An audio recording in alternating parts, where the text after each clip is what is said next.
inclusive a gente tem uma mensagem aqui, vamos lá. Bom dia, Ricardo, no S&P tendência de queda, mas você vê um repique essa semana?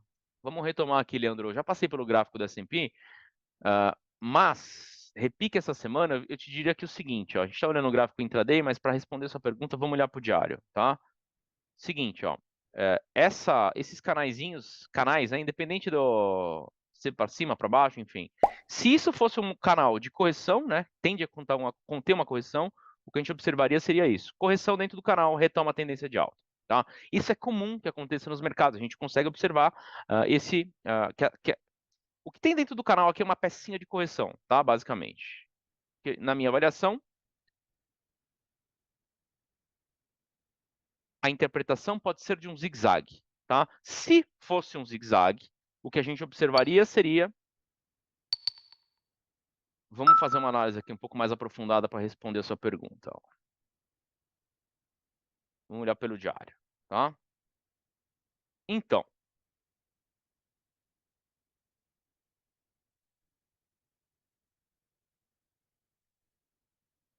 obviamente que é difícil cravar uma resposta para te dar, mas a gente tem que usar ferramentas de análise técnica para chegar à conclusão se a gente tem indícios disso, tá? Então, se isso fosse um zigue-zague, aquela pecinha de Elliott Waves que eu mostrei, o que a gente... Aí ela seria o seguinte, ó. Ela terminaria com 5 ondas, 3 ondas, 5 ondas, tá? Aí, inclusive, ainda pode ser um zigue-zague, né? É que assim, a gente precisa usar indícios para isso, tá? Para determinar a probabilidade disso. Então, o que eu medi aqui? Eu medi a onda A com uma reta verde aqui, né? Eu vou copiar, colar. A gente vai plotar a partir do topo de B. E o que a gente observa aqui, ó? O mercado está se expandindo para baixo. A onda C, se fosse uma onda C para baixo, ela estaria se expandindo, ou seja, ela está maior que a A. Tá? Isso pode acontecer, a onda C ter uma maior extensão, uma maior amplitude em relação a A, mas o que a gente quer ver a partir do momento da C é o seguinte, ó, se a tendência fosse de alta, se a tendência continuasse sendo de alta, ó, se a tendência continuasse sendo de alta, essa estrutura aqui ela tem que ser de impulso, ela tem que seguir regras, né? Essas regras aqui, ó, tá? Regras básicas de Elliott Waves. A onda 2 não pode exceder o começo da 1. A onda 3 não pode ser a mais curta entre 1, 3 e 5. E a onda 4, ela não pode exceder o topo da 1. Tá? O que a gente observa aqui, se isso aqui fosse uma onda 4, ela não poderia exceder o topo da 1. Tá? A gente já está numa zona de invalidação aqui. Alternativamente, não é uma estrutura de impulso, mas é um diagonal. Tá? Mas essa é uma interpretação que eu não gosto de fazer num primeiro momento. O que a gente está olhando especificamente é essa estrutura de preço mais recente. Ó, numa estrutura onde o mercado tende a continuar a tendência de alta, a onda C ela vai se enviesando já na direção da tendência, ou seja, o mercado vai perdendo momentum na perna C para eventualmente desenvolver, retomar a tendência de alta. Tá? Olhando para essa estrutura, né, e se a gente for considerar que isso ainda pode ser a perna C,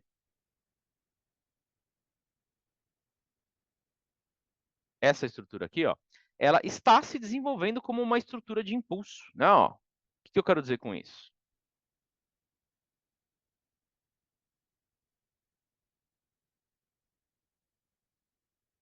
Ela pode se desenvolver assim, dessa forma, completando a onda C, tá?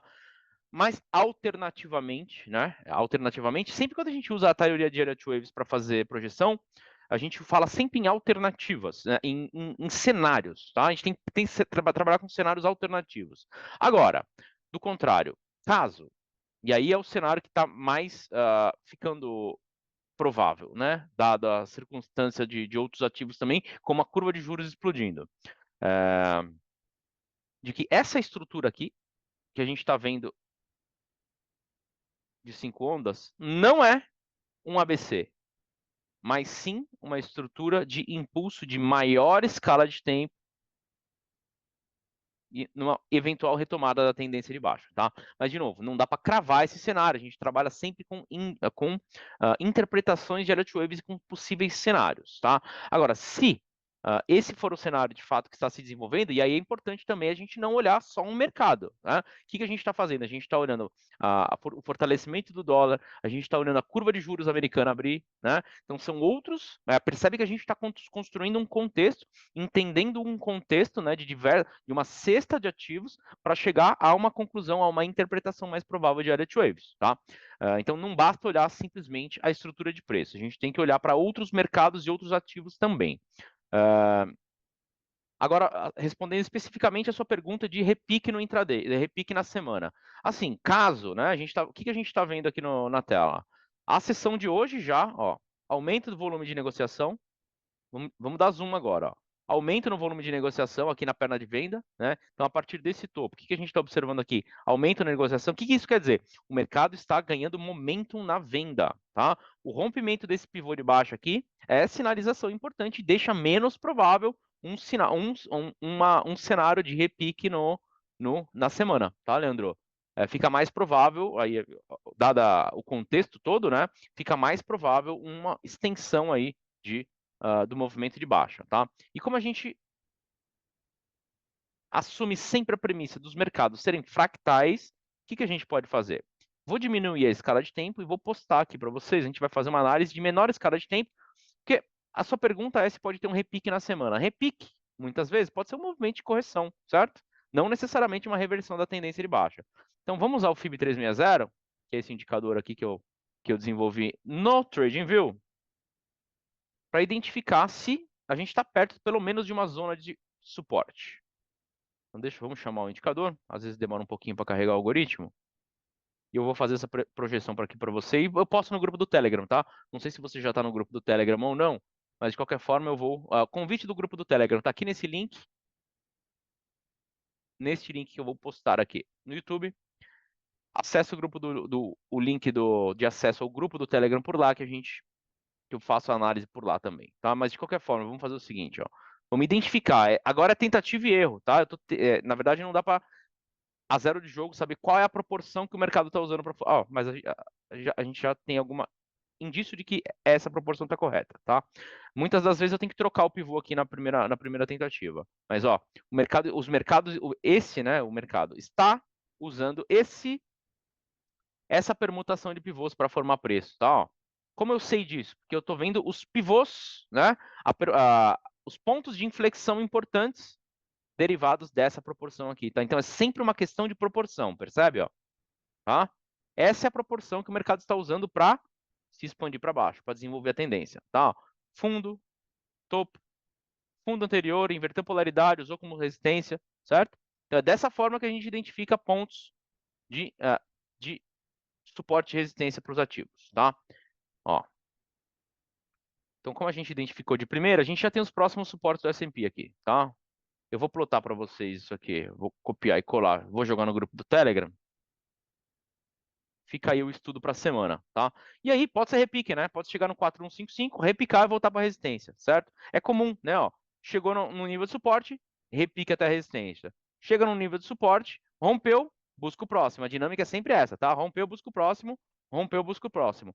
Não quer dizer que, pum, cravou fundo, repica até no suporte, que vira resistência, sempre lembrando da propriedade de inversão de polaridade entre zonas de suporte e resistência, tá? Então, quicou no suporte, o suporte imediatamente anterior vira resistência, tá? Assim como a gente observa aqui, ó, suporte virou resistência, consolidou embaixo da resistência, buscou a próxima, tá? A correção se estendeu, certo? Então, a dinâmica é sempre essa com o FIB 360, tá? Entendido? Fechou, Leandro? Vou postar para você lá, tá? Vou colocar o gráfico diário, fica mais fácil de enxergar. Ó, essas são as projeções para o S&P. E não quer dizer que o 3.912 é destino final, tá? Pode eventualmente romper. Aí a gente precisa usar simplesmente pivôs com uma maior amplitude lá de cima, tá? Ó, 3.912, não por um acaso, olha lá, fundo anterior, certo? Isso não é por um acaso. Por que não é por acaso? Porque a proporção dos pivôs que o mercado está usando atualmente, elas são matematicamente relacionadas com os pivôs anteriores, tá? E é sempre falando em zonas de confluência, tá? Então, é 3.912 com esse spread aqui, ó. 12 mais 17,25. Vai dar no 29,25. Vou colocar no 29,25 aqui. Essa é uma região de suporte que é a mais importante aqui na batida. Tá? Aqui é um fundo anterior, inclusive, ó. 3.925,25. Joia?